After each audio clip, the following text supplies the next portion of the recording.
Is Supreme Court judge right to bring up criticized verdict on Imo State governorship election?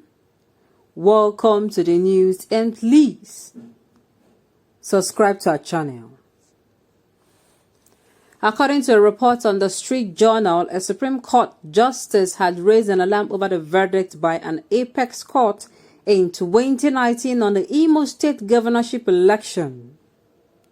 Justice Santos Nweze, who disagreed with the majority ruling of his 6 colleagues, in a statement said the decision was wrong and will continue to haunt Nigeria's electoral jurisprudence for a long time to come. If you want to know why I'm laughing, it is because I am laughing because how many years back? It is only in this part of the world you hear or get to hear that an election was actually free and fair. Maybe it was not. Do I say? What do I know? An election was, concluded by the INEC body, and they proclaimed, or they actually, announced the winner of the election, and he actually was sworn in. He spent some months in the seat of a governor, and only for people to drag this particular man and the result to the Supreme Court. And the Supreme Court actually ruled out the so-called election that INEC did and actually put in place or replaced the governor with someone who came the 4th runner in the election. Pure daylight manipulation. It is not hidden. No matter what they are going to say. See, this one it will continue to haunt. Both Hope Uzodinma, the Supreme Court judges, then they will see. If your children hear it, they'll say, Daddy, what happened?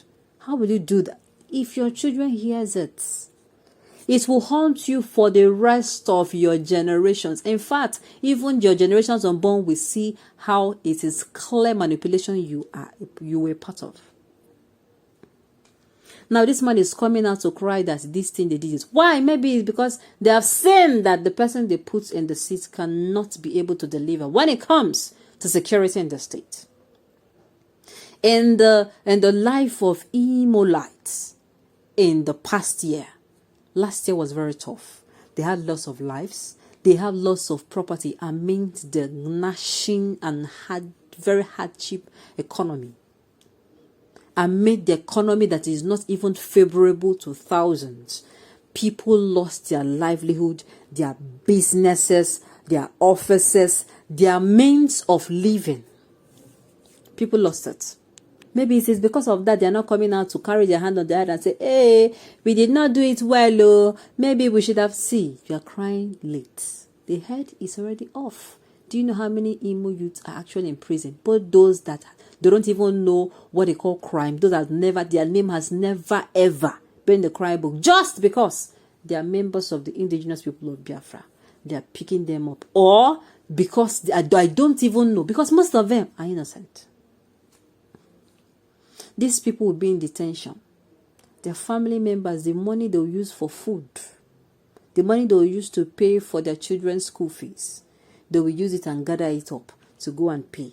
That is if they have. If they don't have, the person stays there. If you are somebody who does not have any family member, your own case is worse. Meaning you will stay there till only God knows where. This is pure evil happening in Imo State. My heart goes out to them. One of the most peaceful places in the country. If you're calling some places that are peaceful, you call the Southeast region. But now, it is now a war zone. Because of the manipulation. Because of the greediness. Some people call it political ambition, which I call selfishness. The news in detail. Stay with us.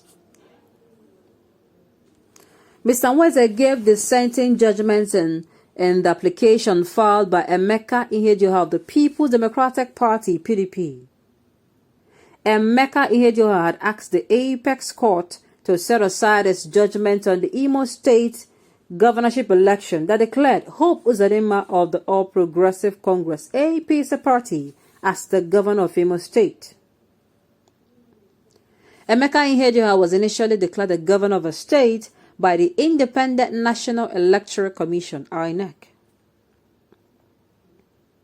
Emeka Ihedioha and the People's Democratic Party (PDP) approached the court after the Apex Court on January 14 nullified his victory and declared Hope Uzodinma as the winner of the election. His ground for appealing the Supreme Court's decision included the claim that Mr. Hope Uzodinma deceived the Supreme Court with his self-tabulated result from 388 polling units, and that based on the results accepted by the Supreme Court, the number of voters in the Imo State governorship election outnumbered the accredited voters for the election, a situation that will ordinarily invalidate the election.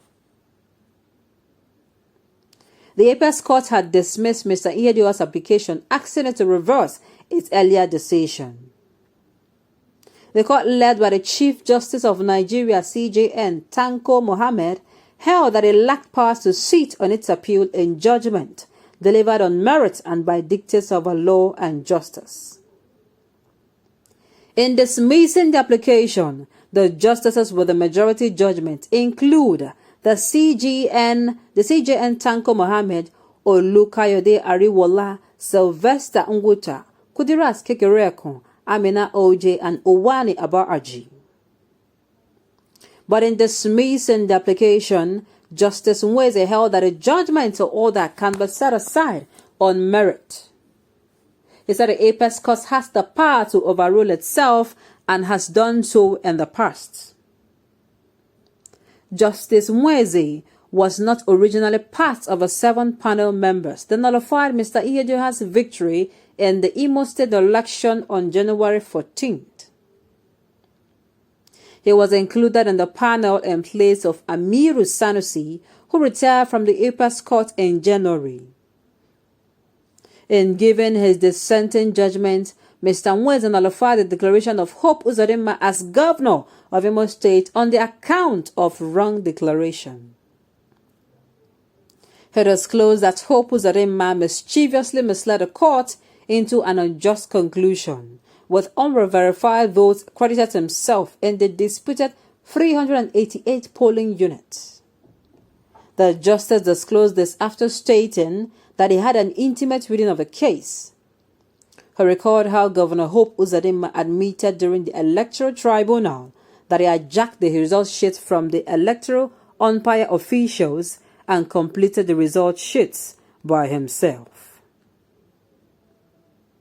Santos Nweze knew too well that his colleagues acted in error, and that is why he has been complaining. Besides, he has conscience unlike his colleagues, who allowed executive power to override their conscience. The 2 billion naira they were given has finished. Last, the truth will come out and everyone will see. On this note, we have come to the end of the news. We say thank you for tuning in to listen. And until next time, enjoy the rest of your day.